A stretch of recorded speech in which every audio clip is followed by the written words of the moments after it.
Hello everyone, thank you for joining us. In this new video of JAPO, we will be talking about newly introduced features in version 1.2. We are now offering the possibility of scheduling annotations update to be published at a desired date. Another new feature added in this release is the Multi-Annotations Search, which was introduced with the main intent to accommodate the new JAPO plugin for IntelliJ, which we will see in action. My name is Mohamed. I am a Java developer and software architect. Putting together some years of experience in Java development led me to start 2 open source projects back in 2021.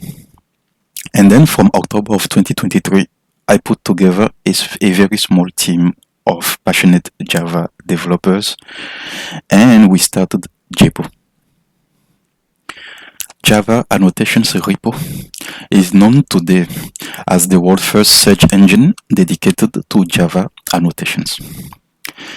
In the previous release of JAPO, we introduced the ability to view artifacts updates on specific dates through the calendar you see right here.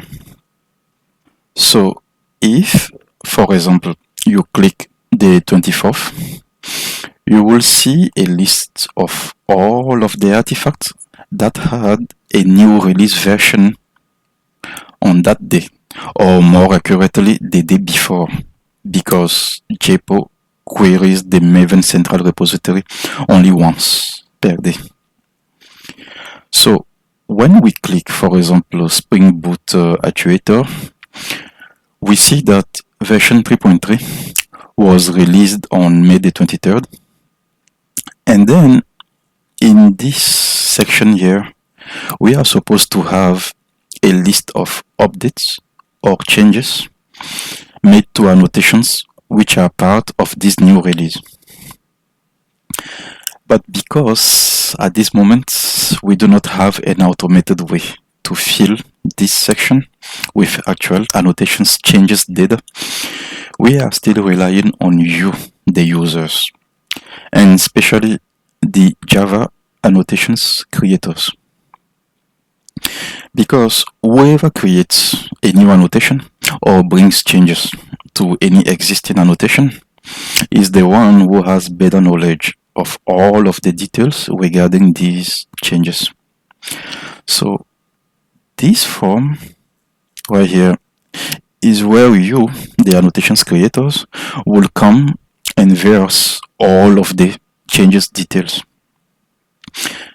But then with this form, there is one little restriction, which is that it is always tied to the date you selected from the calendar, which means that you always have to wait until JAPO first publishes the artifact update right here, and only then you will be able to provide the annotations update by making use of this form.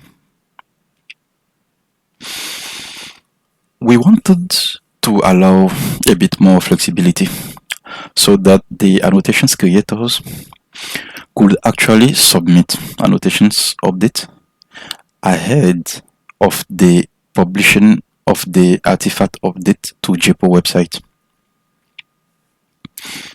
So we added this new endpoint here, post API/update, and within the request body expected by this endpoint, you can see that we have a publishing date field along with other fields such as the Maven artifact information, and then in this text area here you can just list all details regarding the annotations changes.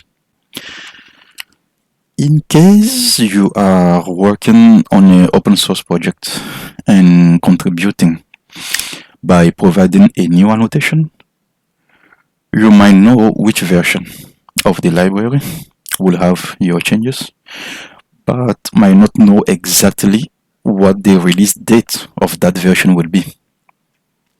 In this case, it's fine to enter whatever date in the future here and leave a note in the description section for us to know. Anyway, we will make use of the artifact information you provided here in order to know when the new release of the artifact is published.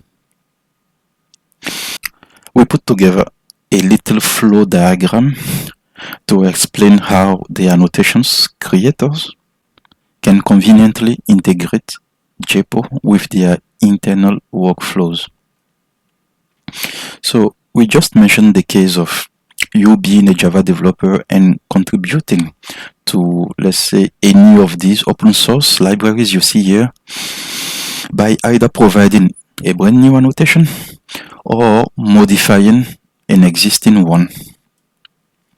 So generally speaking, as a contributor of this kind, what happens here is that the moment you are done with your changes and then your pull request is approved, your changes are accepted, integrated and all that, from that moment, whatever has to do with the release process of the new version of the artifact is generally left to someone else, which is part of the team of the open source project or anyone else working internally for the companies in charge of maintaining these projects.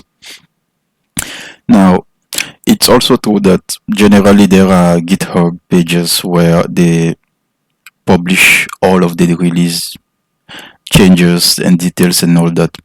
But at this moment, JAPO simply doesn't have an automated way to go crawl to all of these pages for each one of the artifacts and pull all the annotations. So what we would like you, the contributors, to do as soon as your changes are completed and validated and scheduled for the next release is to also take some time, it won't take long, to publish the details of the changes you made to JAPO by either making use of the form we just saw now, or in case you already have an internal flow which is automated and taking care of the release, you can also include just a simple REST API call to this endpoint from JAPO. This was it about the first new features introduced in JAPO 1.2. Now, let's move to the next, which we call Multi-Annotations Search.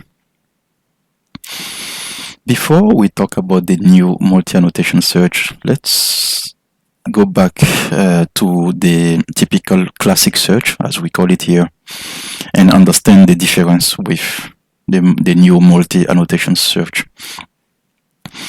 Before the introduction of multi-annotation search, we had only two types of annotation search, which is either a search by simple name, which is the first case you see here with no dots in between the letters of the search word, and you have the search by qualified name, which happens as soon as a dot is detected within your search query.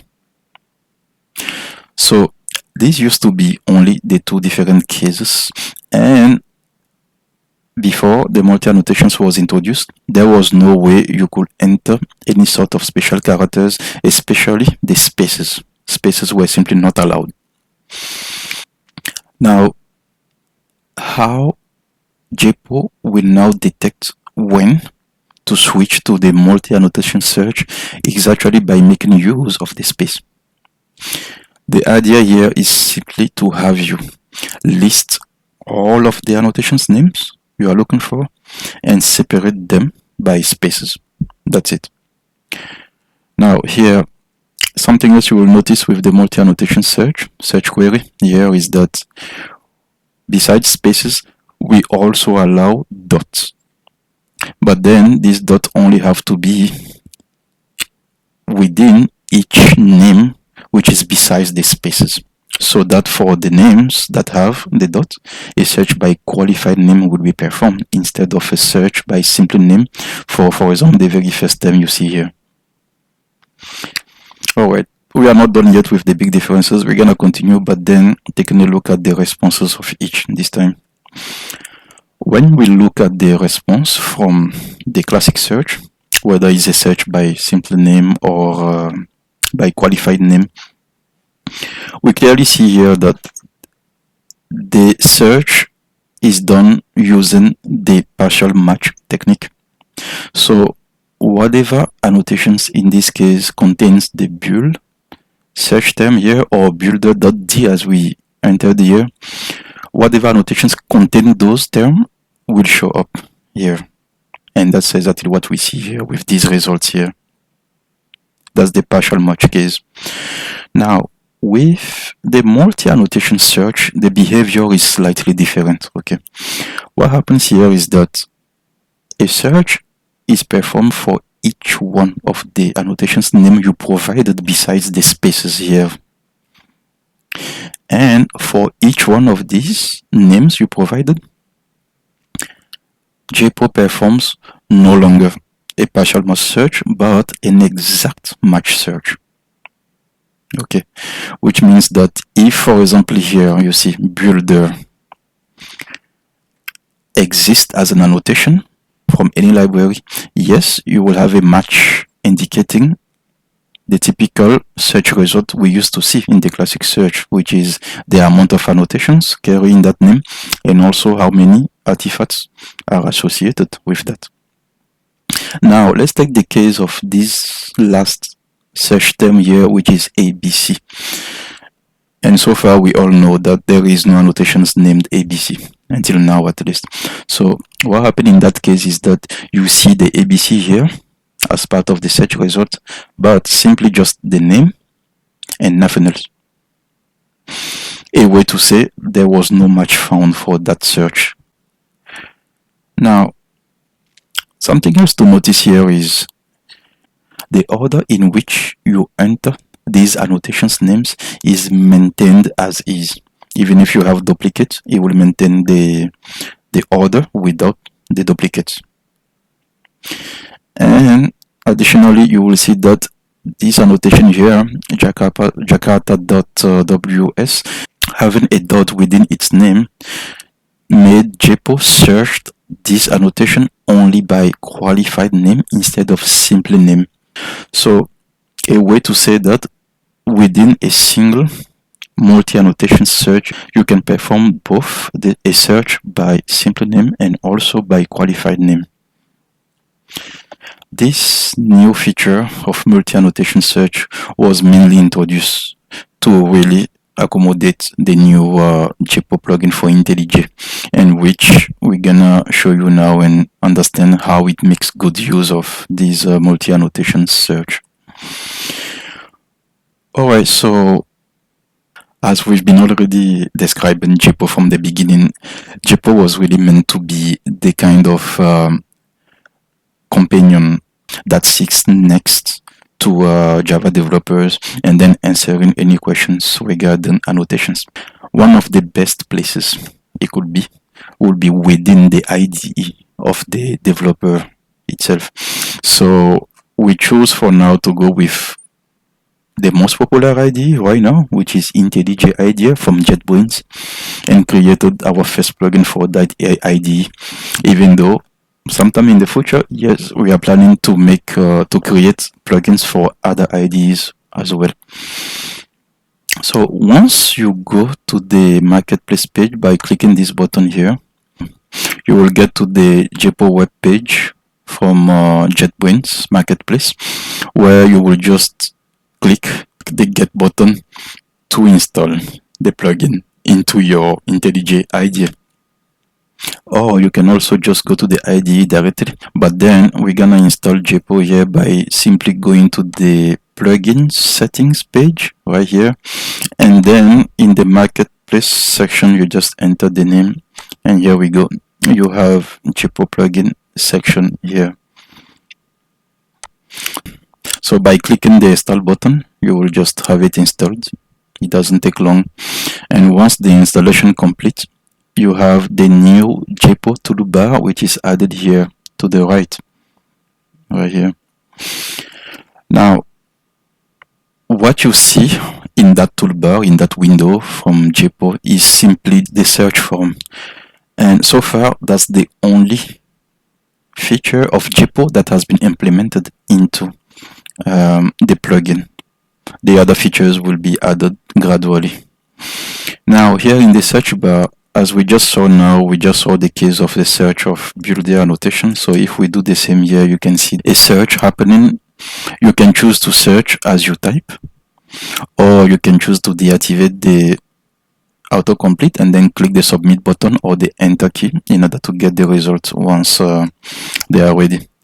So let's just try something else, like let's say we want to do the search by qualified name. Then you have automatically the search done as you can see here, considering the dot as the part of the qualified name. So let's say if you want to search for other annotations like the test, let's say any annotation that contains test, for example, here we go, we have a bunch of them from multiple libraries, and in case the list is too long, you have the pagination section here to go through them all. Okay, and by clicking the view button, you will simply open an external browser window which will take you back to the same JAPO page that shows you the details of the annotations you selected. Okay, so that's basically what it is. If you want to perform, for example, a search by artifact, here for example you have all the JUnit artifacts and so on. So same functionality as you have in the on the web page. Okay, now the plugin, as you see it, is not just a repeat of the page as you saw it also, right? We also, okay, let me reduce this. We also offered some convenient features in the plugin, which will allow you to search fast as you work on your code. So let's say right here I have a class opened. Actually, it's an interface, a Spring Data JPA interface, which contains, as you can see, well, a bunch of annotations. So typically inside the Spring Data JPA interface repository interfaces, we have these query annotations and a few others. So let's say you are dealing with probably a very long class and you don't have the time to scroll down and look for every single line where there are annotations like this and that and all you will do is to ask JAPO to do that for you. How? By simply clicking anywhere in your editor as you have the class open and doing here, when you go to the last option in the menu, context menu, you have the scan with JAPO option. So once you click this, JAPO will then go through your entire file, pick up all of the annotations, actually every word starting with @ no matter where it's located in your code, and then create a multi-annotation search query with all of those. And of course, we are talking about multi-annotation search query only if you have more than one annotations within your file. Okay, so here it picked up link, query, and param somewhere in the files. We are using the three of them, and interestingly, link, as you can see here, is not even meant to be used as an annotation in this case, but it's picked up simply because it's a word starting with @, which also means that even if you have comments in your code with the @ next to a word, then it will be picked up by JAPO as well. If the picked up word doesn't exist, we will see a case like that now. Well, we will simply see here a mention saying no match found. Now, we just did this from the text editor of IntelliJ. We can do the same also from the Project Explorer window, but you have to understand that in this case, if you do, for example, let's choose another, like this file, for example. If you do a scan with JAPO on files listed here, the scan will be performed on the disk copy of the file instead of the memory copy of the file, which means if you open a class make a change here without saving, and then you do a scan from here, you might not see some of the new annotations you added or modified. So let's do a scan with JAPO on a file selected here, which is this one. And now we find it interesting that this file apparently has more annotations. Let's open it and see. Yeah, this is one of the old projects I worked on and even published on GitHub.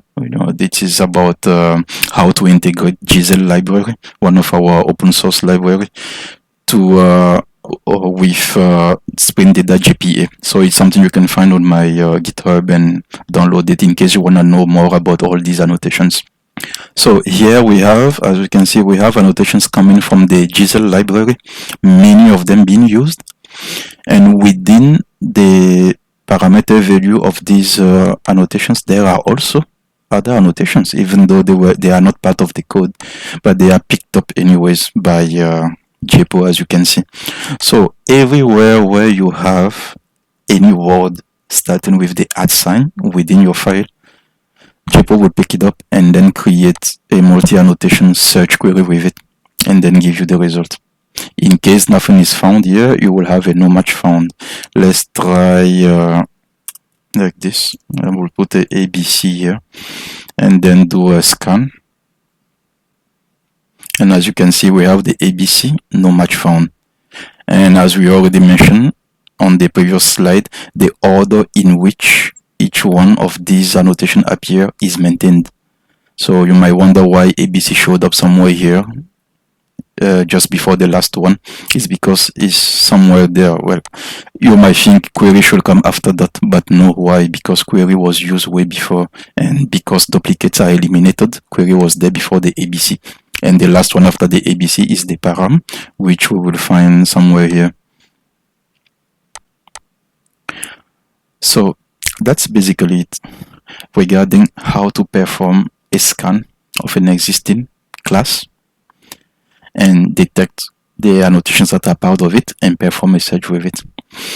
One more thing we added as a convenient functionality for JAPO plugin is the ability to search for a specific word that you would like to search yourself, let's say almost manually, to find out whether or not that word is already used as an annotation somewhere in a library. So let's say you come here to the employee word you see here and then double click on it.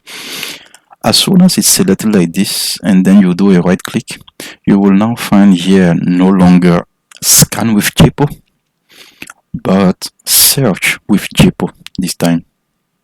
Okay, so when you click search with JAPO, what will happen here is a search by simple name of the word you selected and clicked.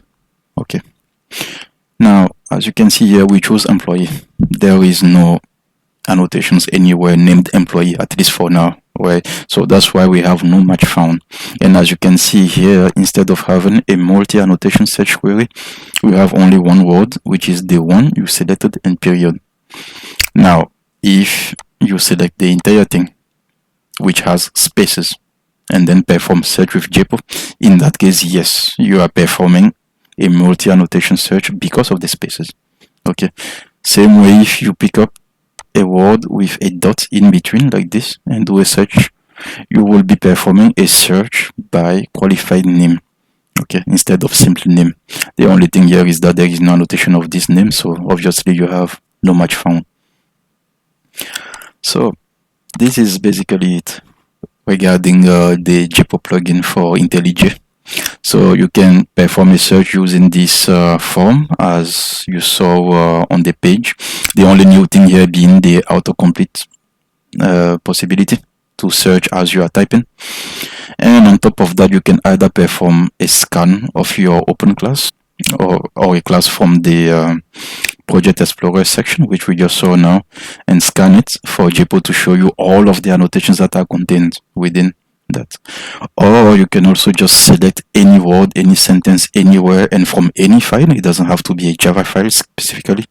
You can select any expression and then do a search with JAPO and then get the search result here as part of a multi-annotation search.